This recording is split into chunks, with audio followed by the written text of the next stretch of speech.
मेरे high school के दिनों में मैंने मिस्ट्रीज और मिथोलॉजी जैसी एक्स्ट्रा क्लासेस में भाग लिया था। ये मूल रूप से रियल लाइफ मिस्ट्रीज और डरावनी चीज़ों से संबंधित था और मुझे इन चीज़ों में बहुत दिलचस्पी थी।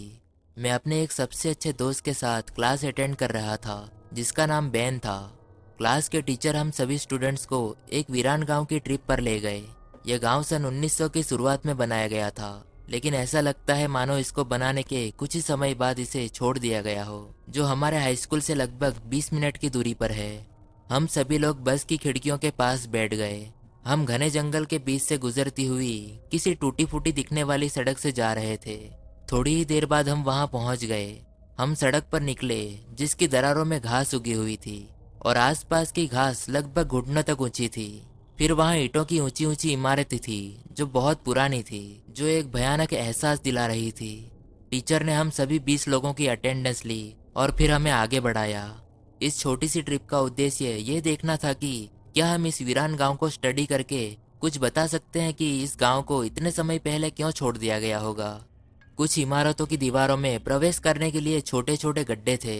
यहाँ तक कि कुछ इमारतों के बगल की जमीन में भी गड्ढे थे जो इमारतों के बेसमेंट में घुसने के लिए खोदे गए थे, जो देखने में काफी डरावना लगता है। वहाँ एक इमारत ऐसी थी जो बाकी इमारतों से काफी ऊंची थी, जिसने मुझे सबसे ज्यादा आकर्षित किया। जब टीचर हम सभी को गांव के चर्च की ओर ले जा रहे थे तो बैन और मैंने कुछ इंटरेस्टिंग चीज तलाशने के लिए वहां से निकलने का फैसला किया। जब हम सबसे ऊंची इमारत की ओर गए तो हमने जमीन में एक गड्ढा देखा। ये इमारत के पिछले दरवाजे से खोदा गया था जिसे बंद कर दिया गया था। गड्ढे में एक सीढ़ी थी जो नीचे तक जाती थी। हम दोनों ने एक दूसरे की तरफ देखा और इसके अंदर जाने का फैसला किया। हम बहुत सावधानी से नीचे उतरे। यह बेहद डरावना था। वहां बियर की कुछ बोतलें, दीवार पर अजीब आकृतियां और हर जगह धूल भरी लकड़ी की पट्टियां थी। वहां एक लकड़ी की सीढ़ी थी जहां पूरी तरह से अंधेरा था क्योंकि सभी खिड़कियां और दरवाजे ऊपर से बंद कर दिए गए थे। लेकिन फिर भी हमने सीढ़ियों से ऊपर जाने का फैसला किया। 100 साल पुरानी इस सीढ़ी पर चढ़कर ऐसा महसूस हो रहा था जैसे कि मैं गिरने वाला हूँ। इमारत के इस फ्लोर पर ऐसा लग रहा था जैसे अलग अलग छोटे कमरों से होकर गुजरती हुई कई जगहें थी। वो दिन का समय था, फिर भी वहां इतना अंधेरा था कि आप अंदाजा भी नहीं लगा सकते। बैन और मैं घबराने लगे थे और वापस बाहर जाने के लिए तैयार हो गए थे। लेकिन तभी एक छोटे से कमरे में किसी पत्थर के टकराने की आवाज आई। हम दोनों डर के मारे कांपने लगे। फिर हम दबे पांव कमरे के दरवाजे की ओर चल पड़े। हमने कमरे में रोशनी की और तेजी से वहां से भाग गए। हम वापस सीढ़ियों से नीचे भागे और जल्दी से बाहर की ओर निकल गए। हम सांस से हाँफते हुए वापस अपने ग्रुप में चले गए। मुसीबत में पड़ने से बचने के लिए हमने किसी से कुछ नहीं कहा। हमारे एक क्लासमेट ने पूछा कि क्या हुआ, तुम दोनों घबराए हुए क्यों दिख रहे हो। हमने उसे बताया कि हम एक इमारत में घुस गए थे और जब हमने एक कमरे में रोशनी की तो हमने देखा कि 3 लोग दरवाजे से लगभग 10 फीट की दूरी पर हमारे ठीक सामने अजीब मुद्रा में खड़े थे, जैसे कि वो हमारा इंतजार कर रहे थे। हमारी ट्रिप खत्म हो चुकी थी, इसलिए हम अपने ग्रुप के साथ आगे बढ़ रहे थे। जाते जाते हमने उस ऊंची इमारत की तरफ देखा और तभी उस इमारत की खिड़की पर खड़े एक व्यक्ति का चेहरा देखा जो बहुत ही भयानक तरीके से हमें घूर रहा था। मुसीबत में फंसने के डर से हमने कभी टीचर को इस बारे में नहीं बताया। हम नहीं जानते कि वो लोग कौन थे। क्या वो सिर्फ बेघर लोग थे जो वहां रह रहे थे? क्या वो कोई गैंग के सदस्य थे जो वहां छिपे हुए थे? लेकिन बैन ने कुछ ऐसा कहा जिससे मेरी रूह कांप गई। उसका कहना है कि वो उन लोगों के भूत थे जो कभी वहां रहा करते थे। मैं अभी भी उस पल को अपने दिमाग से नहीं निकाल पा रहा हूँ, जिस तरह से वो तीनों चुपचाप खड़े होकर हमें देख रहे थे। बैन की कही बातों को गलत साबित करने के लिए मैं एक दिन उस गांव में जरूर वापस जाना चाहूंगा।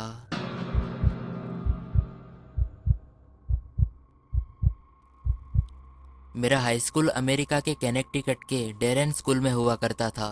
हमें हर साल कम से कम 1 या 2 बार स्कूल ट्रिप पर जरूर ले जाते थे। मैं स्कूल के सेकेंड ईयर में था। हमने पेंसिल्वेनिया में वुडलॉक पाइन्स रिजॉर्ट की ट्रिप की। हमें वहां पहुंचने में कुछ घंटे लगे। मैं अपने दोस्त लैंडन के साथ था और हम एक ही कमरे में रहने वाले थे। हम वहां पहुंच गए।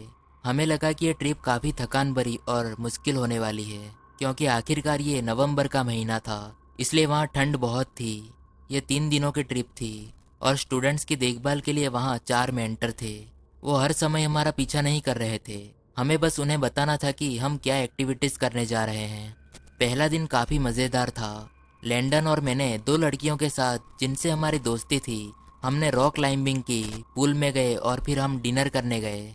डिनर करने के बाद हम अपने कमरे में वापस चले गए और थोड़ी देर बाद आराम किया।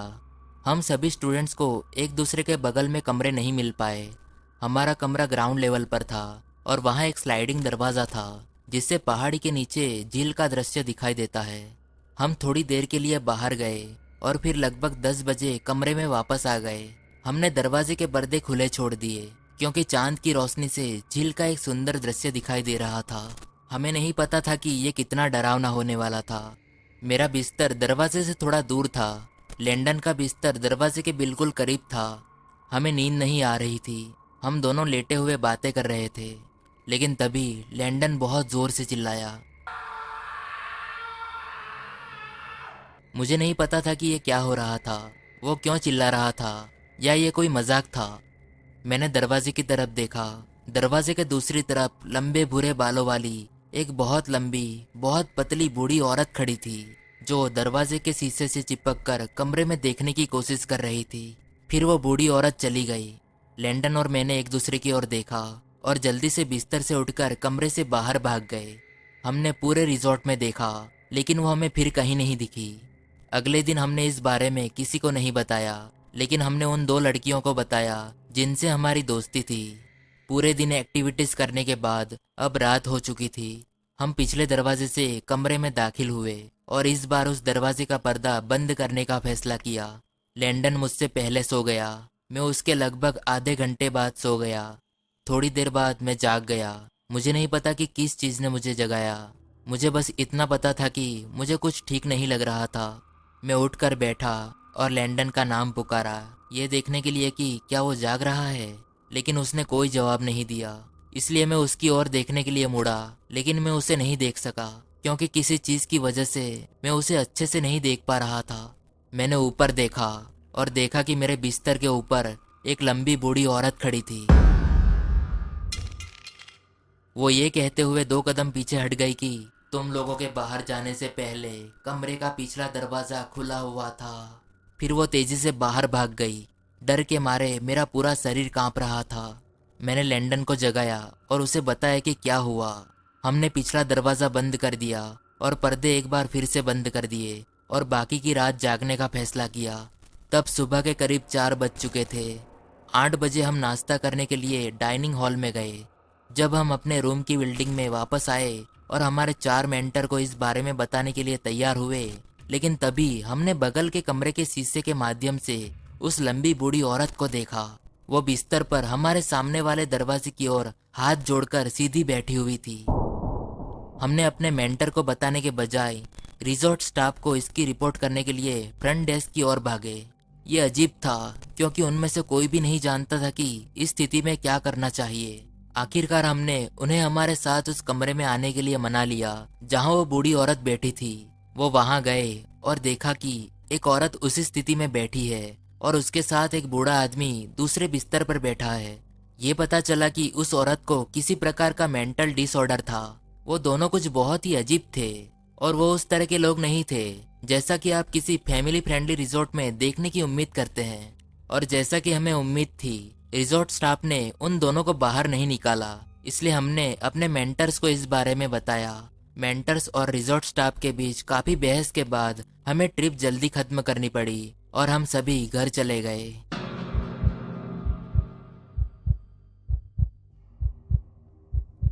जब मैं 5वीं क्लास में था तब हमें स्कूल से लगभग 1 घंटे की दूरी पर एक ग्रामीण चिड़ियाघर जैसी जगह के ट्रिप पर ले जाया गया था। चिड़ियाघर थोड़ा छोटा था, लेकिन यह बच्चों के लिए अनुकूल था, जिसमें ज्यादातर छोटे जानवर थे। चिड़ियाघर से जुड़ी एक बड़ी इमारत भी थी जहां कई मरे हुए जानवरों को प्रदर्शित किया गया था।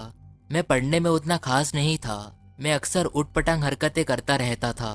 जब हम अपने ग्रुप के साथ इमारत में घूम रहे थे तो मैंने किसी भी टीचर को बताए बिना बाथरूम में जाने का फैसला किया। मैंने अपना काम निपटाया, हाथ धोए और वापस हॉलवे में आ गया। तब वहां आसपास कोई नहीं था। मुझे अभी भी हॉलवे की डिम रोशनी और रेड कारपेट अच्छी तरह से याद है। मैंने कांच के बक्सों के अंदर उन बेजान जानवर को देखा जो कभी जीवित थे। मैं इधर उधर घूम रहा था, लेकिन मैं रुक गया जब मैंने देखा कि कुर्सियों के पीछे कोई आदमी छिपा हुआ है। वो कुर्सियों के पीछे से बाहर आया और मेरे पास आकर पूछा कि तुम्हारा ग्रुप कहाँ गया। मैंने कहा कि मुझे नहीं पता। उसने मेरा हाथ पकड़ लिया और मुझे अपने पीछे आने को कहा। मैंने सोचा कि वो मुझे अपने ग्रुप के पास ले जा रहा था। वो मुझे एक एग्जिट डोर तक ले गया, जो कुछ कचरे के डिब्बे, कुछ बेंचों से होकर इमारत के पिछले हिस्से की ओर जंगल तक जाता था। जब हम बाहर निकले तो उसकी खींचातानी बहुत आक्रामक हो गई और मेरी बाह पर उसकी पकड़ अब और भी मजबूत हो गई। वो मुझे जंगल में खींचते हुए ले जा रहा था। मैं मदद के लिए चिल्लाया। मुझे अच्छी तरह से याद है कि उस वक्त मुझ पर क्या बीत रही थी। लेकिन तभी दूर झाड़ियों में एक महिला की जोर से चिल्लाने की आवाज आई। वो हमारे टीचर्स में से एक थी। वो आदमी बहुत तेजी से जंगल में भाग गया। कुछ सेकंड्स बाद कुछ टीचर्स एग्जिट डोर के बाहर भागे और मुझे वापस अंदर खींच लिया। सभी टीचर्स मुझ पर चिल्लाए और बहुत डांटा। उन्होंने मेरे पेरेंट्स को बुलाया और ये ट्रिप भी खत्म हो गई। चिड़ियाघर के मालिकों ने पुलिस को बुलाया। हम सभी वापस बसों में चढ़ गए और सभी घर चले गए। जैसे ही हमारी बस पार्किंग एरिया से बाहर निकल रही थी, मैंने फिर से उस आदमी को देखा जो सड़क के पास जंगल में झाड़ियों के पीछे छुपकर बसों को गुजरते हुए देख रहा था। एक बार फिर मैं चुप रहा और किसी को नहीं बताया। मैं इतना कांप रहा था कि मैं कुछ भी नहीं कह सका। घर जाते समय बाकी सभी बच्चे मुझे अजीब नजरों से देख रहे थे, लेकिन मुझे कोई परवाह नहीं थी। लेकिन मैं आशा करता हूँ कि वो आदमी फिर कभी किसी नासमझ बच्चे के साथ ऐसा ना करे। वो तो अच्छा हुआ कि मेरी एक टीचर सही समय पर वहाँ आ गई थी, नहीं तो पता नहीं मेरे साथ क्या हुआ होता।